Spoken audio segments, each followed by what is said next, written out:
Good day. I am Kimberly Amandate and I'm going to discuss about the steps in conducting performance assessment. Conduct of performance assessment. So unlike in most traditional tests wherein responses can be scored using an answer key, in performance assessment require the teachers and the peers' judgment when evaluating the resulting products and performances.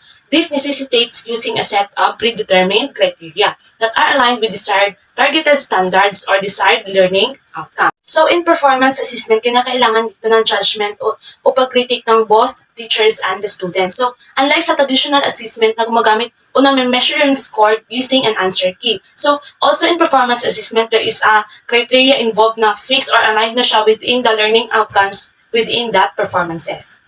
Here are the basic steps in conducting and implementing assessment. So first, we need to define the purpose of performance or the product-based assessment. So defining the purpose of assessment provides information on what students need to perform in a task given. Purpose must be specified at the beginning of the process so that proper kinds of performance, criteria, and scoring procedures can be established.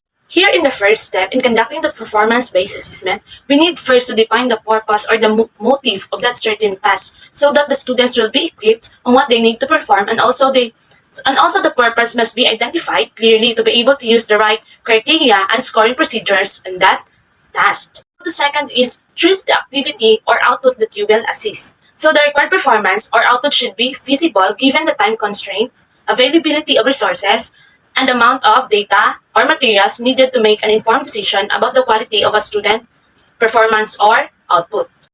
So in this step, ang dapat na binibigay na output or performance ay dapat na workable siya o exact. Yung time na binibigay para matapos ng ang isang activity at dapat tingnan din yung availability of the resources and materials na gagamitin within the task para ma-perform o ma-achieve talaga ng students yung binibigay na task ng teacher. And always remember that performance task should be interesting, challenging, achievable, and with sufficient depth so that valid evaluation about students' learning can be made. So the third step is we need to define the criteria. So criteria are the guidelines or rules for judging students' responses, products, or performances. So the set of criteria should be discussed and agreed upon by the teachers and the students. So sinabi ko na nga kanina, yung paggawa ng criteria natin, yung set of criteria natin ay hindi lang dapat naka-agree yung teacher, dapat yung both sides din, yung students tsaka yung teacher. So criteria are measurable element. It is the statement of minimal requirements that must be met and it is used in evaluating process execution. So before conducting the assessment, the criteria should be fixed and aligned within the task. So the first one is the content criteria. So content criteria is used to evaluate the degree of a student's knowledge and understanding of facts, concepts, and principles related to the topic or subject. So when we say content criteria, is yung nilalaman. So examples of descriptive terms used in content criteria are accurate, clearly explained, complete, expert, and the last is knowledgeable.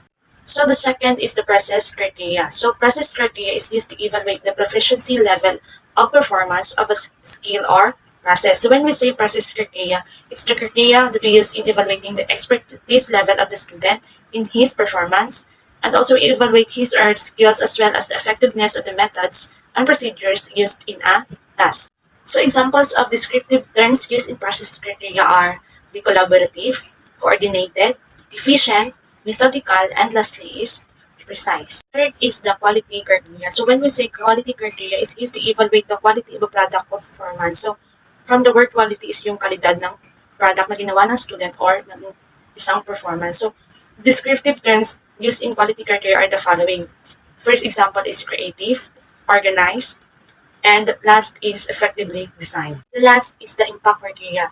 It is used to evaluate the overall results or effects of product or performance. So ito yung impact criteria, ito yung, na yung sa huli yung resulta na ng ginawang product or performance. So descriptive terms used for impact criteria are the following. If examples are entertaining, informative, satisfying, and lastly, if it is successful. So these four criteria, the content criteria, the process criteria, the quality criteria, and the impact criteria are relatively independent to each other.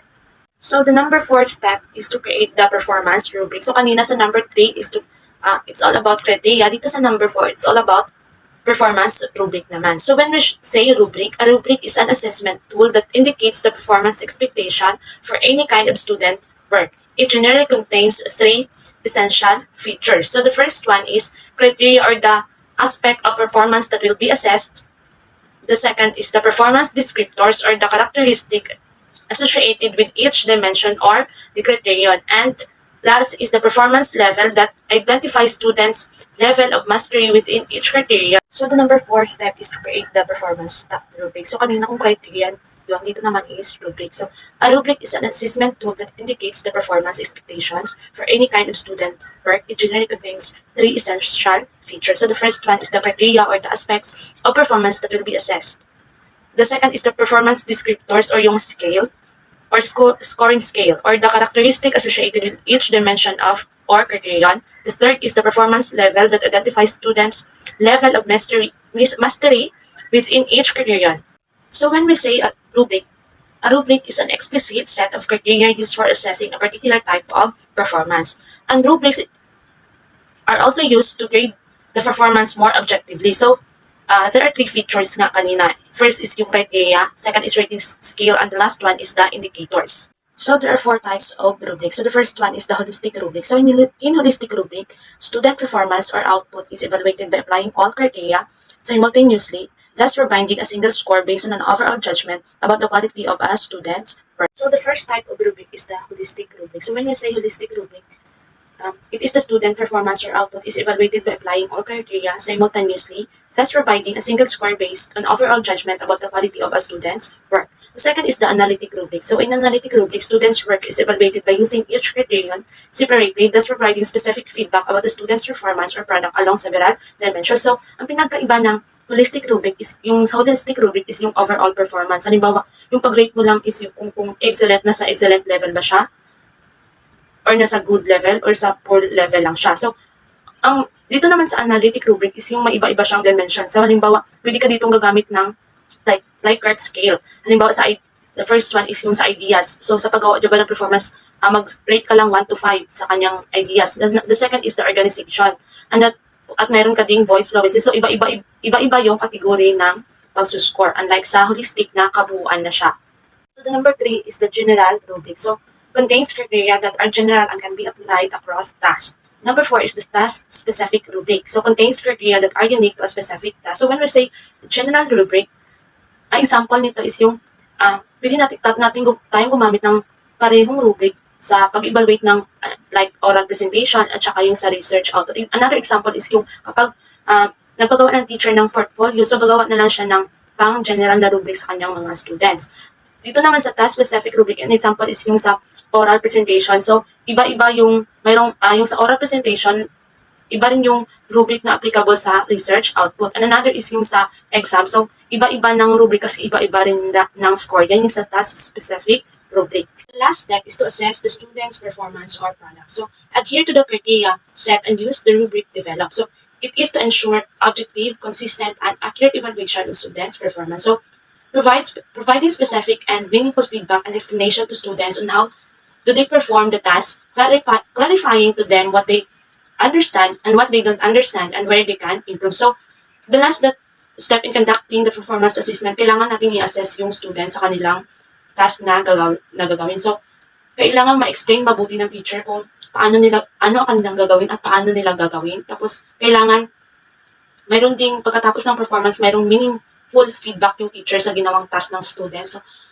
kailangan i-clarify mo sa kanila kung ano yung naintindihan nila at kung ano pa yung hindi nila naintindihan at kung ano pa yung kailangan nila i-improve para sa susunod naman na performance na kanilang gagawin. So that's all for my report about the steps in conducting the performance assessment. So once again, I am Kimberly Nandati. Thank you for listening.